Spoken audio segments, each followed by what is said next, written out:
बदरूहों से शिफा। और वो झील के पार जरजासियों के इलाके में पहुंचे, और जब वो कश्ती से उतरा तो फौरन एक आदमी जिसमें नापाक रूह थी कब्रों से निकलकर उसमें मिला। वो कब्रों में रहा करता था और कोई उसे जंजीरों से बांध न सकता था, क्योंकि वो बार बार बेड़ियों और जंजीरों से बांधा गया था। लेकिन उसने जंजीरों को तोड़ दिया था और बेड़ियों के टुकड़े टुकड़े कर दिए थे, और कोई उसे काबू में ना ला सकता था। और वो हमेशा रात दिन कब्रों में और पहाड़ों में चिल्लाता और अपने आप को पत्थरों से मजरूह करता था। जब उसने यीशु को दूर से देखा तो दौड़ा और उसे सजदा किया और बड़ी आवाज से चिल्लाकर कहा, ए यीशु इब्ने खुदाए ताला, तुझे मुझसे क्या काम? मैं तुझे खुदा की कसम देता हूँ, मुझे दुख न दे। क्योंकि उसने उससे कहा था कि ए नापाक रूह, इस आदमी से निकल आ।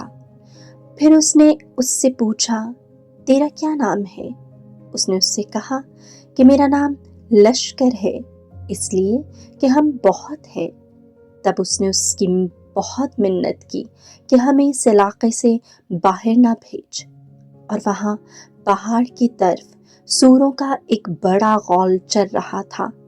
बस बदरूहों ने उसकी मिन्नत करके कहा, हमें उन सूरों में भेज दे ताकि हम उनमें दाखिल हो जाएं। बस उसने उन्हें इजाज़त दे दी।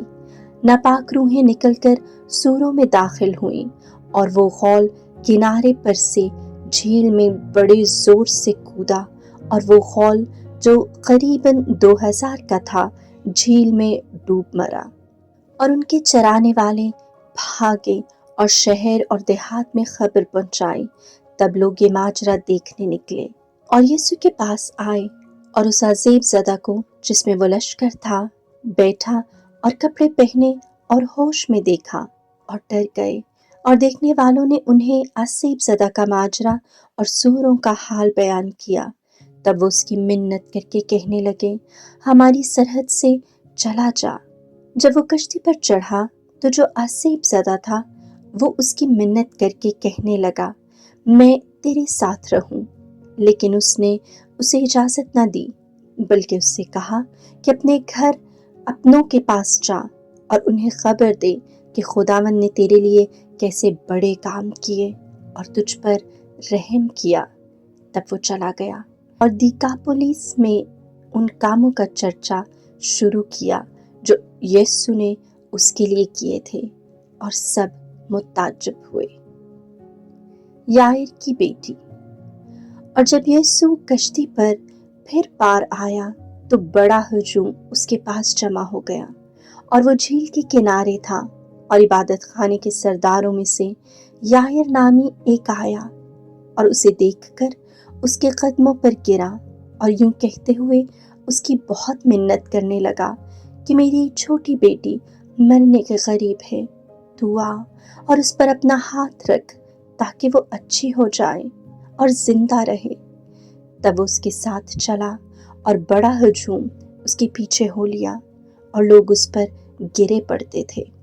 और एक औरत जिसका 12 बरस से खून जारी था और जिसने कई तबीबों से बड़ी तकलीफ उठाकर अपना सब माल खर्च करके कुछ फायदा हासिल न किया था, बल्कि बदतर हो गई थी, यीशु की खबर सुनकर हजूम में उसके पीछे से आई और उसकी पोशाक को छुआ, क्योंकि वो कहती थी कि अगर मैं सिर्फ उसकी पोशाक ही को छू लूंगी तो मैं अच्छी हो जाऊंगी। और उसी दम उसका इदरार खून बंद हो गया, और उसने अपने बदन में मालूम किया कि मैंने इस तकलीफ से खलासी पाई। तब यीशु ने फौरन खुद जानकर कि मुझ में से कुव्वत निकली, हजूम की तरफ फिर कर कहा, मेरे कपड़ों को किसने छुआ?